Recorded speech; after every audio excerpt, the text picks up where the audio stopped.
नमस्कार मित्रों, स्वागत है आपका हमारे YouTube चैनल ज्ञान बिंदु पर। आज इस वीडियो के माध्यम से हम आपके लिए प्रस्तुत कर रहे हैं कृतिका भाग 1 के अंतर्गत तीसरा अध्याय श्री जगदीश चंद्र माथुर जी द्वारा रचित रीढ़ की हड्डी, इस अध्याय का सार और इसके प्रश्न अभ्यास। जैसा कि आप सब जानते हैं, इस पाठ में समाज में स्त्रियों के प्रति रूढ़िवादी सोच का घोर विरोध किया गया है, उसको दर्शाया गया है। इस पाठ के जो मुख्य किरदार हैं गोपाल बाबू, राम प्रसाद जी, उमा और शंकर, ये चार इसके मुख्य किरदार हैं। तो चलिए चलते हैं इस पाठ के सार की तरफ। सार इस तरह से है। प्रस्तुत एकांकी रीढ़ की हड्डी के रचयिता जगदीश चंद्र माथुर हैं। यह एकांकी एक सामाजिक समस्या पर आधारित है। सामाजिक समस्या यानी बेटियों के प्रति या महिलाओं के प्रति जो समाज का एक रूढ़िवादी जो मानसिकता है उस पर आधारित है। समस्या है लड़की के विवाह की। इस एकांकी में पात्रों की संख्या सीमित है, कुल 6 पात्र हैं, लेकिन मुख्य पात्र वही जो मैंने बताए। 6 पात्र हैं। रामस्वरूप, उनका नौकर रतनलाल, रामस्वरूप की पत्नी प्रेमा, उमा की माँ और उमा, रामस्वरूप की पुत्री गोपाल प्रसाद, शंकर का पिता तथा शंकर। पूरा एकांकी एक मामूली सजे कमरे में खेला जाता है। उमा को देखने के लिए गोपाल प्रसाद और उनका लड़का शंकर आने वाले हैं। रामस्वरूप और नौकर कमरे को सजाने में लगे हैं। वे तख्त पर दरी और चादर बिछाकर उस पर हारमोनियम रख देते हैं, नाश्ता आदि तैयार रखते हैं। इतने में प्रेमा आती है और कहती है कि तुम्हारी बेटी तो मुंह फुलाए बैठी है। इस पर रामस्वरूप कहता है कि उसकी माँ किस मर्ज की दवा है, जैसे तैसे करके वे लोग पकड़ में आए हैं। प्रेमा कहती है तुम ही ने उसे पढ़ा लिखा कर सिर पर चढ़ा रखा है। मैंने तो पाउडर वाउडर उसके सामने रख दिया है, पर उसे तो इन चीज़ों से नफरत है। रामस्वरूप कहते हैं न जाने कैसा दिमाग है इसका। उमा बीए पास लड़की है, लेकिन रामस्वरूप लड़के वालों को बताता है कि लड़की 10वीं पास है, क्योंकि लड़के वालों को कम पढ़ी लिखी लड़की चाहिए। नाश्ते में टोस्ट के लिए मक्खन नहीं था, अतः रामस्वरूप नौकर रतन को मक्खन लेने के लिए भेज देते हैं। रतन बाहर जाते हुए देखता है कि कोई घर की ओर चला आ रहा है। वह मालिक को बताता है। थोड़ी देर में दरवाज़ा खटखटाया जाता है। दरवाज़ा खोलने पर गोपाल प्रसाद और उनका लड़का शंकर आते हैं। रामस्वरूप उनका यथोचित सत्कार करता है, स्वागत करता है। दोनों बैठकर अपने ज़माने की तुलना करने लगते हैं। अचानक अपनी आवाज़ और तरीका बदलते हुए गोपाल प्रसाद कहता है अच्छा तो साहब बिजनेस की बातचीत हो जाए। वे शादी विवाह को बिजनेस समझते हैं। रामस्वरूप उमा को बुलाने चले जाते हैं। पीछे से गोपाल अपने बेटे शंकर से कहता है आदमी तो भला है, मकान उकान से हैसियत भी बुरी नहीं है, पता चले लड़की कैसी है। वह अपने बेटे को झुककर बैठने पर डांटता है। रामस्वरूप दोनों को नाश्ता कराता है। नाश्ते के दौरान दोनों इधर उधर की बातें करते हैं। गोपाल प्रसाद लड़की की सुंदरता के संबंध में पूछते हैं तो रामस्वरूप कहता है वह तो आप देख लीजिएगा। जब जन्मपत्री मिलाने की बात चलती है तो रामस्वरूप कहता है कि उन्हें ठाकुर जी के चरणों में रख दिया है, उन्हें मिला हुआ ही समझिए। बातचीत के दौरान गोपाल प्रसाद लड़की की पढ़ाई लिखाई के संबंध में अपनी शंका दूर करना चाहता है। उसने अफवाह सुनी थी कि लड़की ने बीए की है। वह स्पष्ट करता है कि उसे तो मैट्रिक पास बहू चाहिए, कारण उससे नौकरी तो करानी नहीं है। तो इस तरह से यह पाठ आगे बढ़ता है, एकांकी आगे बढ़ती है। उमा को बुलाया जाता है। वह सिर झुकाए हाथ में पान की तश्तरी लेकर आती है। उमा के चश्मे को देखकर गोपाल प्रसाद और शंकर चौंक उठते हैं और एक साथ उनके मुंह से निकलता है, चश्मा। रामस्वरूप चश्मा लगाने की वजह स्पष्ट करता है। दोनों संतुष्ट हो जाते हैं। गोपाल प्रसाद उमा की चाल, चेहरे की छवि देखता हुआ गाने बजाने के संबंध में पूछता है। उमा सितार उठाकर मीरा का गीत सुनाती है। गीत गाते हुए उसकी नज़र लड़के पर पड़ती है। वह उसे पहचान जाती है और गाना बंद कर देती है। उसके बाद उमा से उसकी पेंटिंग, सिलाई के संबंध में पूछा जाता है। इनका उत्तर रामस्वरूप देता है। उसके बाद गोपाल प्रसाद उमा से कुछ इनाम विनाम जीतने के संबंध में पूछते हैं और उमा को ही उत्तर देने के लिए कहते हैं। रामस्वरूप भी उमा से जवाब देने को कहते हैं। उमा हल्की और मजबूत आवाज़ में, क्या जवाब दूं बाबूजी? जब कुर्सी मेज़ बिकती है तब दुकानदार मेज़ कुर्सी से कुछ नहीं पूछता, फिर सिर्फ खरीदार को दिखला देता है। पसंद आ गई तो अच्छा है, वरना। रामस्वरूप चौंक कर खड़े हो जाते हैं। उमा उमा उमा कहती है, अब मुझे कह लेने दीजिए बाबूजी। ये जो महाशय मेरे खरीदार बनकर आए हैं, इनसे ज़रा पूछिए कि क्या लड़कियों का दिल नहीं होता? क्या उनके चोट नहीं लगती? क्या लड़कियां बेबस भेड़ बकरियां हैं जिन्हें कसाई अच्छी तरह देखभाल कर? गोपाल प्रसाद ताव में आकर कहते हैं, बाबू रामस्वरूप, आपने मेरी इज्जत उतारने के लिए मुझे यहाँ बुलाया था। उमा, हमारी बेइज्जती नहीं होती जो इतनी देर से नापतोल कर रहे हैं। और ज़रा अपने साहबजादे से पूछिए कि अभी पिछली फरवरी में ये लड़कियों के हॉस्टल के इर्द गिर्द घूम रहे थे और वहाँ से कैसे भगाए गए थे। गोपाल प्रसाद, तो क्या तुम कॉलेज में पढ़ी हो? उमा, हाँ पढ़ी हूँ, बीए पास किया है, कोई चोरी नहीं की है और ने आपके पुत्र की तरह ताक झांक कर कायरता दिखाई है। गोपाल प्रसाद खड़ा हो जाता है और रामस्वरूप को बुरा भला कहता हुआ अपने बेटे को साथ लेकर दरवाजे की ओर बढ़ जाता है। उमा पीछे से कहती है, जाइए घर जाकर ज़रा यह पता लगाइएगा कि आपके लाडले की रीढ़ की हड्डी भी है या नहीं। गोपाल प्रसाद और उनका लड़का दरवाजे से बाहर निकल जाते हैं और प्रेमा आती है। उमा रो रही है। यह सुनकर रामस्वरूप खड़े हो जाते हैं। इतने में रतन मक्खन लेकर आता है और एकांकी समाप्त हो जाती है। इस तरह से हम देखते हैं इस पूरी एकांकी में महिला के साथ हो रहे व्यवहार की तरफ संकेत किया गया है कि समाज किस तरह से एक रूढ़िवादी व्यवहार महिला के साथ करता है। तो आइए अब इसके प्रश्न अभ्यास की बात करते हैं। चलिए अब इस एकांकी का अभ्यास कार्य करते हैं। पहला प्रश्न देखते हैं।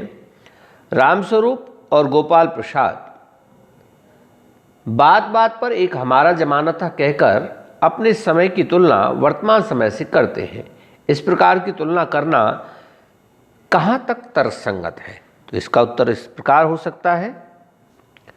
रामस्वरूप और गोपाल प्रसाद खाने पीने, खेल कूद, पढ़ाई लिखाई आदि बातों को लेकर अपने समय की तुलना वर्तमान से करते हैं। इस प्रकार की तुलना बिल्कुल भी तर्कसंगत नहीं है, क्योंकि समय परिवर्तनशील है और समय के साथ साथ सभी चीज़ों में परिवर्तन होता रहता है। परिवर्तन ही प्रकृति का नियम है। अगला प्रश्न देखें। रामस्वरूप का अपनी बेटी को उच्च शिक्षा दिलवाना और विवाह के लिए छिपाना, यह विरोधाभास उनकी किस विवशता को दर्शाता है, उजागर करता है। इसका उत्तर इस तरह हो सकता है। एक ओर तो रामस्वरूप अपनी बेटी को बीए तक उच्च शिक्षा दिलवाकर प्रगतिशीलता का परिचय देते हैं, दूसरी ओर वह लड़की के विवाह के लिए उसकी शिक्षा को छिपाकर दकियानूसी विचारधारा का भी परिचय देते हैं। यह उसकी सामाजिक विवशता को उजागर करता है, उसकी पुत्री की विवाह करने की विवशता को प्रदर्शित करता है। और सामान्यतः एक पिता इस बात से बहुत ही प्रताड़ित होता है अक्सर कि उसकी बेटी के लिए किस तरह का वर उसे मिलेगा। अगला प्रश्न हम देखते हैं, तीसरा प्रश्न है, अपनी बेटी का रिश्ता तय करने के लिए रामस्वरूप उमा से जिस प्रकार के व्यवहार की अपेक्षा कर रहे हैं वह उचित क्यों नहीं है। तो इस प्रश्न का उत्तर इस तरह हो सकता है, अपनी बेटी का रिश्ता तय करने के लिए रामस्वरूप उमा से जिस प्रकार के व्यवहार की अपेक्षा कर रहे हैं वह उचित इसलिए नहीं है क्योंकि उमा एक पढ़ी लिखी और समझदार लड़की है। वह शंकर जैसे लड़के से बहुत ज़्यादा सजग, सतर्क और चरित्रवान लड़की है, चरित्रवती लड़की है। तो वह अगर उनका विरोध करती है तो इसमें कुछ भी गलत नहीं है। उमा एक बहुत ही पढ़ी लिखी, शिक्षित और संस्कारी बच्ची है। उसके अंदर सभी एक सदगृहस्थी के पूरे लक्षण हैं। तो इस तरह से जो रामस्वरूप है वो अपनी बेटी का रिश्ता तय करने के लिए उमा से जो व्यवहार की अपेक्षा कर रहे हैं वह बिल्कुल भी उचित नहीं है। तो बढ़िए अगले प्रश्न की तरफ बढ़ते हैं। गोपाल प्रसाद विवाह को बिजनेस मानते हैं और रामस्वरूप अपनी बेटी की उच्च शिक्षा छिपाते हैं। क्या आप मानते हैं कि दोनों ही समान रूप से अपराधी हैं? अपने विचार लिखिए। तो यहाँ पर हम देखते हैं कि हमारे विचार से गोपाल प्रसाद का शादी को बिजनेस मानना उसकी दूषित मनोवृत्ति का सूचक है। विवाह तो एक पवित्र सामाजिक बंधन है, वह दो आत्माओं के मिलन का बंधन है जिसे सामाजिक मान्यता प्राप्त है। इसलिए गोपाल प्रसाद हमारी दृष्टि में अपराधी है। रही रामस्वरूप की बात, वह भी कुछ हद तक अपराधी है क्योंकि वह विवाह जैसे पवित्र बंधन के लिए झूठ का सहारा लेता है। जिस विवाह की नींव झूठ पर रखी जाए उसकी सफलता में सदैव संदेह बना रहता है। अतः हमारे विचार से दोनों अपराधी हैं। यह अलग बात है कि रामस्वरूप अपनी लड़की की उच्च शिक्षा को सामाजिक विवशता के कारण ही छिपाता है। तो अगला प्रश्न हम देखें, प्रश्न नंबर 5। आपके लाडले बेटे की रीढ़ की हड्डी भी है या नहीं? उमा इस कथन के माध्यम से शंकर की किन कमियों की ओर संकेत करना चाहती है? तो यहाँ पर हम देखते हैं कि उमा जो है शंकर के साथ पढ़ी है, कॉलेज तक उसके साथ पढ़ी है, वह उसकी सभी हकीकत से वाकिफ है। तो यहाँ पर वह कहती है, उमा उपरोक्त कथन के माध्यम से शंकर की चारित्रिक कमियों की ओर संकेत करना चाहती है। शंकर लड़कियों के हॉस्टल के इर्द गिर्द घूमते हुए पकड़ा जाता है। किसी प्रकार नौकरानी के पैरों पर पड़कर भागता है। इस प्रकार वह चारित्रिक रूप से गिरा हुआ, कायर और डरपोक है। उमा उसकी इन्हीं कमियों को उजागर करती है। तो अगला प्रश्न हम देखें, प्रश्न नंबर 6।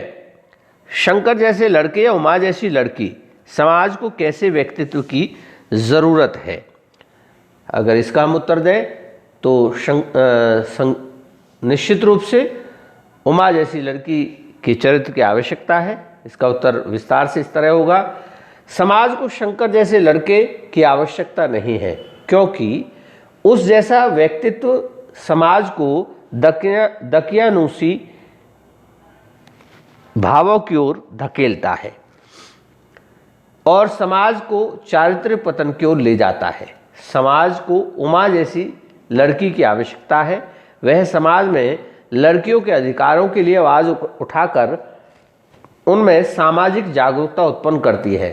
वह मेज कुर्सी और भेड़ बकरियों की तरह बिकने से अपनी प्रदर्शनी लगाने पर विरोध कर देती है। वह महिलाओं में अपने अधिकारों के प्रति चेतना उत्पन्न करती है।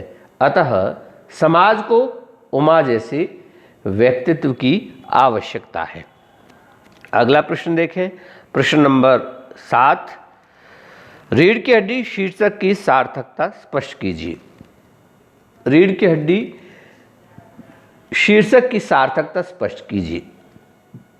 इसका उत्तर इस तरह हो सकता है, किसी रचना का शीर्षक किसी पात्र, घटना, समस्या अथवा भाव के आधार पर रखा जाता है। वर्तमान में शीर्षक प्रतीकात्मक भी होते हैं। शीर्षक छोटा और रोचक होना चाहिए। इस आधार पर रीढ़ की हड्डी एकांकी का शीर्षक सर्वथा सार्थक है। यह शीर्षक प्रतीकात्मक है। शीर्षक संक्षिप्त है, केवल 3 शब्दों का शीर्षक है। यह शीर्षक पाठकों में एकांकी को देखने, पढ़ने की जिज्ञासा उत्पन्न करता है।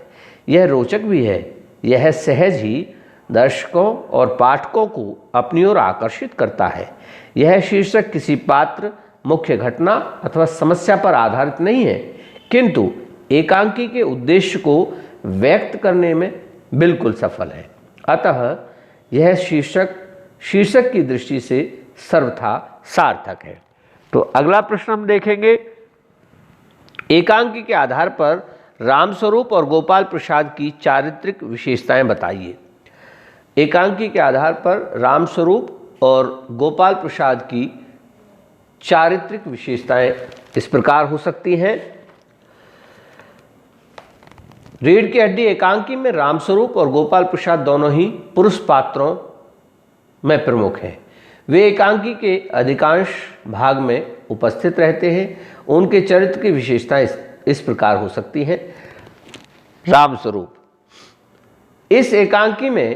इस एकांकी के प्रमुख पुरुष पात्र हैं रामस्वरूप। वे आधुनिक विचारों को महत्व देने वाले तथा उच्च विचारों के समर्थक हैं। वह अपनी बेटी उमा को बीए तक पढ़ाते हैं। वे उसके विवाह को लेकर चिंतित दिखते हैं।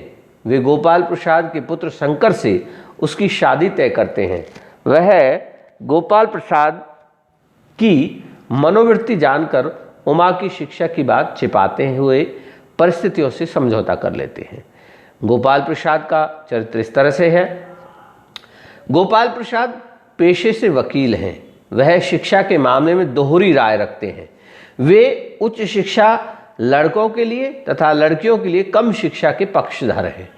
वे शादी जैसे मामले को भी बिजनेस मानते हैं। वे दहेज के लालच में अपनी मेडिकल की पढ़ाई कर रहे बेटे का विवाह कम पढ़ी लिखी लड़की से भी करने को तैयार हो जाते हैं। और इसका अगला प्रश्न है, इस एकांकी का मुख्य उद्देश्य क्या है? एकांकी का उद्देश्य क्या है? उत्तर इस तरह से हो सकता है, रीढ़ की हड्डी नामक एकांकी के उद्देश्य निम्नलिखित है। समाज में लड़कियों को कम सम्मान मिल पाने की समस्या को समाज के सामने लाना, लड़कियों के विवाह में आने वाली समस्या को उजागर करना, लड़कियों के विवाह के समय उनकी पसंद नापसंद, रुचि आदि को महत्व न दिए जाना, लड़कियों के विवाह के समय उनके माता पिता को दबाया जाना तथा उन्हें अनुचित समझौता करने पर विवश किया जाना, समाज के उन लोगों को बेनकाब करना जो शिक्षा के प्रति दोहरी मानसिकता रखते हैं, उन लोगों की मानसिकता को उजागर करना जो लड़कियों को समाज में सम्मानजनक स्थान नहीं देना चाहते हैं। तो इस तरह से इस एकांकी के ये कुछ उद्देश्य हैं। अगला प्रश्न है, प्रश्न नंबर 11, समाज में महिलाओं को उचित गरिमा दिलाने हेतु आप कौन कौन से प्रयास कर सकते हैं?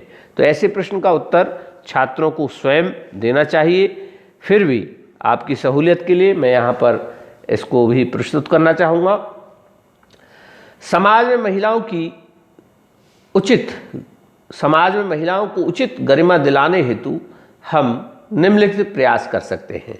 हमें महिलाओं को हीन दृष्टि से नहीं देखना चाहिए, महिलाओं को उचित सम्मान देना चाहिए तथा ऐसा करने के लिए दूसरों को भी प्रेरित करना चाहिए। स्त्री शिक्षा में हमें योगदान देना चाहिए, उनके मान सम्मान को ध्यान में रखकर अश्लील हरकतें न करें और ऐसा करने वालों को हतोत्साहित करें। अपने समय की महान तथा विदुषी स्त्रियों का उदाहरण समाज के सामने प्रस्तुत किया जाना चाहिए। लड़के और लड़कियों की तुलना करते हुए उन्हें कभी भी हीन नहीं समझना चाहिए, हमेशा उनका प्रोत्साहन करना चाहिए। लड़कियों की पढ़ाई लिखाई तथा खान पान का ध्यान देना चाहिए, जिससे वे उच्च शिक्षा प्राप्त कर स्वस्थ हो सकें। उन्हें हर क्षेत्र में आगे बढ़ने के लिए प्रोत्साहित किया जाना चाहिए। तो प्रिय छात्रों, यहाँ पर इस एकांकी